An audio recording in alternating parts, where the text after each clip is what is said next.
What's going on my beautiful, beautiful, beautiful people? Welcome back to another video, and actually the first video in this series. So as you guys know, if you've been following along, you know I do Toastmasters. It's a way of me improving my public speaking and communication and getting all of my thoughts organized and out to the people. All right, so in a nutshell, to explain this series, I do Toastmasters every Tuesday. And I've set myself a goal to do one prepared speech a month. So out of the 4 weeks, one of those weeks I gotta speak on something, whether it's gonna be fitness related, relationship related, theme related. I wanna make sure that I am continually getting the reps in of public speaking and cleaning up how I present. I just did a speech that was about Valentine's Day. And I'm going to play it after this. And then once we get through that speech, we're all going to kind of sit down right back here and talk about things I did well, areas I can improve on, and then again, the feedback I see and the feedback that my evaluator gave me. In every meeting, your prepared speech has an evaluator. It's one of your fellow Toastmasters that is either going to focus on the things that you tell them to focus on that you want feedback on, or they're just going to evaluate your speech as a whole and give you some feedback, good and bad things. Now, as much as I'm getting that feedback, I watch my speeches myself when I do record them. And I want to post them for you guys so you can share, you can get the message, but also we can break them down together. So I'm going to go over what my evaluator said about my speech, as well as some of the things that I know about the speech that happened and I see where I can do better. All right, so to get right into it, this video is about Valentine's Day. That's the season we're in as of me recording this, and I wrote a speech about my 3 Valentines. So go ahead and watch the speech and then meet me back right here. We're gonna go over the good, the bad, the ugly, and how I can get better. So by show of hands, how many of you guys have a Valentine this year? Awesome, I love that. Anybody got 2? Okay, a couple of you guys. Anybody rocking 3? There we go. See, you're catching on. You're smart. I've had the pleasure of actually this past weekend taking all 3 of my Valentines back home to Seattle and just spending a relaxing weekend together where we played board games, we had breakfast, we had nice coffees, we looked at the view, and it was an opportunity for me to give back and keep giving to those who fill my heart every single day. Now, Valentine's Day is the holiday where, as a collective, we all get to celebrate our special someone or someones very publicly. I like to define things, and as a noun, love means an intense feeling of deep affection. So when you clarify it that way, it doesn't necessarily have to be your significant other, it's anybody who makes you feel the feelings. Now, this year, I have 3 Valentines. I've got my wife, I've got my mom, and I've got my son. Now, the newest addition to my Valentine's roster is my son. And I will do anything to see his little green eyes get big and his 8 teeth smile, because for those of you guys who are parents, you know there's no better feeling than your child being happy. And you will move heaven and earth to get them there. The problem I kind of have with that is that we don't have the same love languages. You know, if you, as a parent, you go, you know what, I'm gonna love on my kids because I'm gonna keep them safe. I'm gonna teach them right from wrong. Now, when I keep him from hurling himself down the stairs, he doesn't feel very loved. He feels like he's being controlled and he screams at me. But down the road, he'll thank me for that. You know, all the cliches are true. If you heard something over and over and over again, when it comes to be your chance of living through that situation, you're most likely gonna align with what you've heard. And for me, that was that there's no love like one from your child. I grew up not very attached to things. I'm a believer that everything has an expiration date. These flowers have an expiration date. Our lives have an expiration date. What doesn't have an expiration date is how somebody makes you feel, especially your child. I used to think that it wasn't gonna make any difference and that, you know what, I'm not missing out on anything if I don't have kids, until enough people told me it's gonna change your life. You'll never feel anything like it. It's gonna give you an energy that you've never felt before. And then I had a child, and I remember the first time I held him, my first thought was, I can't believe some people quit this. There are some people who have their firstborn and they're either not even there for the birth, or they see it and they go, I'm not ready for this. And I'm so glad those weren't my first thoughts. Because my thoughts were, nothing else matters but you. And my life changed and my mindset and thought process changed, where before I used to kind of go around stupidity. Now I go through it. I don't have time to go around. Now, I mentioned that my son likes to go down the stairs even though his legs aren't too short. He likes to get on top of the kitchen table and dance around. And all these things are just evidence of the joy that he feels, how safe he feels, how protected he feels. And that comes from the environment in which he's growing up in. And he wouldn't feel that safe if it weren't for the love I demonstrated to my wife. Now, very opposite spectrum of how I treat my son, I literally made my wife jump out of a plane to prove she loved me. We've done a lot of things kind of backwards and untraditional. You know, they say never go into business with your friends. We had a business together before we got married. They say, don't go anywhere or think too far with your college friends. And it's like, we changed states with a college roommate. So when it comes to love, I have a different just perspective on it. And that's a good thing, I feel, because our story is our own. I come from a divided household, and honestly, a family just riddled with divorce. Because of that, marriage didn't mean anything to me. You know, it's like, why would I wear stuffy clothes that make me uncomfortable, spend a weekend with a bunch of people that I only halfway care about, and then take none of it sounded like a good idea to me. Until I met Louisa. And the love that she brought to my life and how she stuck around began to change my mind. I'm somebody who's struggled with the will to keep going. And a lot of times I kept space because of that. You know, don't get too close because I might wake up tomorrow and be like, this is it. I'm going to check out. And that all began to change when she said, okay, I'm still here. I said, well, my mind can go into some really dark places. Are you sure you're ready for that? She goes, I got flashlights. And over time of me trying to push her away and push her away and push her away, she really stuck her feet in the ground and said, I'm not going anywhere. Mac, you're the person I love. You're the person I want to spend as much time with as I can, even if it's gone tomorrow. And to this day, she still makes the bright days brighter and sits in the darkness with me, with no complaints. Now, talking to the men in the room, we all know who our foundational Valentine is. It's our mothers. They're the ones who hold us and hug us and kiss us and teach us what it feels like to be loved. And I've had the bonus of not only having a constant Valentine in my mom, but also being able to celebrate her at the same time. Her birthday is also February 14th. Sorry, getting my holidays mixed up. So being somebody who was born on the day of love, she has a lot to radiate and give to everyone around her. And I was the person who got to absorb all of that.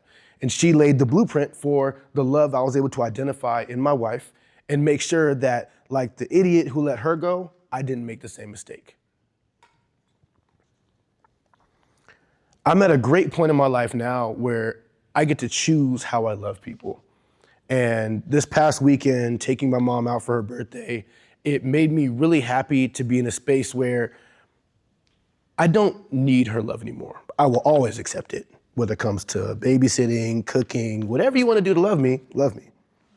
But there comes a point in a man's life where he starts having to love on his children, he has a significant other, and not that the space is filled, but I now have the chance to return the favor.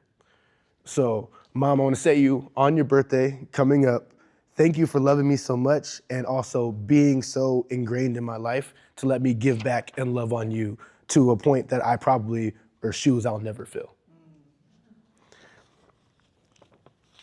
However you guys go about your Valentine's Day, whether you think it's the best day ever, whether you are long away from a significant other and this day kind of just leaves you feeling a little crummy, you choose what the outcome of your love looks like, what it feels like, and what you create with it. And don't be afraid to share that with everybody, not just one person. Thank you. All right, that was pretty good. I will say, amongst all the speeches I've done, it's on the mid higher end of it. And the first thing I'll say as far as feedback is more prep time. Now, when I signed up for this speech, it was the previous week. We had just gone through a meeting, and a couple of the representatives were saying, hey, who wants to give a speech next week? I just went ahead, booked it, knocked out that I was going to be doing a speech. And I do this pretty often because, as you guys know, if you've been following along with me, I like to learn in the fire. So I was like, you know what? I'm going to go ahead and sign up for the speech next week, and I'll work on it as I get there.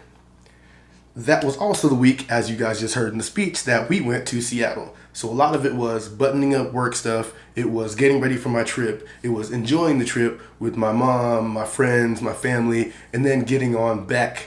And to be honest, I wrote this thing. We got back the Sunday.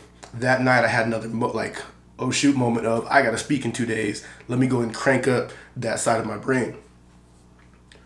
With that being said, I really wrote this speech, I want to say 24 hours, in the 24 hours before I had to give it. Because on Monday at the gym, it was a weigh-in day. In the middle of the day, I had family stuff to knock out, so I didn't get a whole lot of time to physically sit down and write it. But mentally, I had a wing of my brain of my corporate building, that how I separate my thoughts, was working on this speech. And one thing I will say is, for some, let's say, like tactical strategy, I was going for using the burger method. So as far as structure goes, I decided to use the hamburger method. It's very simple. Top bun is your intro. The lettuce, the cheese, the patty is going to be your subject matter, your 3 talking points. And then that bottom bun is going to be your conclusion. So that's kind of what I started out with in my notes. And my goal was to bring in what my 3 Valentines are in talking about my son, my mom, and my wife. So in having this done, and as you guys can hear this, so we're going to talk about that first. Filler words, filler words, filler words. My favorite words to bridge the sentences or break a silence is, of course, we all do instead of just sitting in the silence and thinking.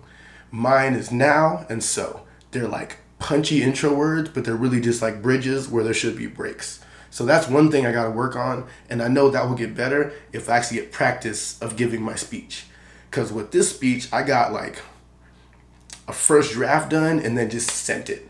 And as you could probably tell through some of my talking points, and one thing that I noticed was that I was organized in sticking to the burger structure, but how I spoke about the 3 categories could have been clearer.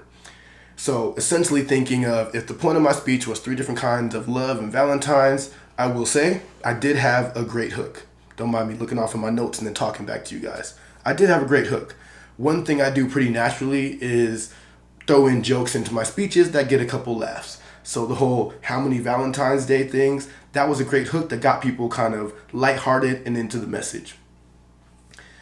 Now, when I say the information could have been better laid out, is I didn't have a consistent flow of subject 1, this is how I'm talking about it. Subject 2, subject 3. So what I kind of gathered in watching it back was, next time or in doing this in the future, if I had more time to prep on it, doing something like with speaking about the love and relationship with Hatcher, my son, I started with a joke. Then going into why he's my Valentine, and then describing what that type of love looks like. That's where I tell the stories, or I give some evidence, or I do some touchy-feely stuff that people can relate to. But if I would have stuck to that structure of the relationship, give a joke, why is it important, or why are they my Valentine, and then what that love looks like, that's the recipe that I could have used for then Louisa and my mom, Pamela. I get into, again, transitioning to my wife. Transitions were pretty good. I feel like they were smooth. I'm naturally fairly good at that, being able to bridge one concept into another. But again, getting into talking about Louisa, it was just a little scattered. If I would have stuck to that, why is she my Valentine, and what does that love look like, it would have kind of matched and flowed a little bit better if I would have used that same structure with Hatcher, and then to Louisa, and then to with my mom. I did make a joke. I did talk about things that make us love each other, or incidences, or personal experiences, and then I transitioned to my mom. Same kind of thing though. If I would have kept that same structure of why is she my Valentine, what does our love look like, all of that would have been structured a little bit better. And the outcome and conclusion was going to be that you can have, like, if Valentine's Day is the day where you talk about love, there's a lot of relationships where you love somebody that aren't all intimate. And that was kind of the point of the speech. But again, more prep time, I could have made that all a little bit clearer, would have made the speech a little bit more powerful. All right, so that's all the subject matter stuff. A few etiquette things, I'll call them. First, I talked about the words I get hung up on, the ums, the so's, the nows. I need to work on being comfortable with that silence and not just trying to fill that gap. Again, with practice, I can kind of whittle those out. The next thing is my choreography and energy.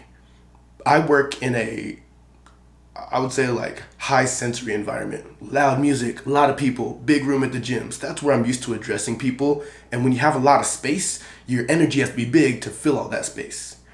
Now, with that being said, I really struggle to just plant myself and talk. I'm slowly and surely getting better, but as you guys saw, I was kind of drifting to one side of the room, drifting to another.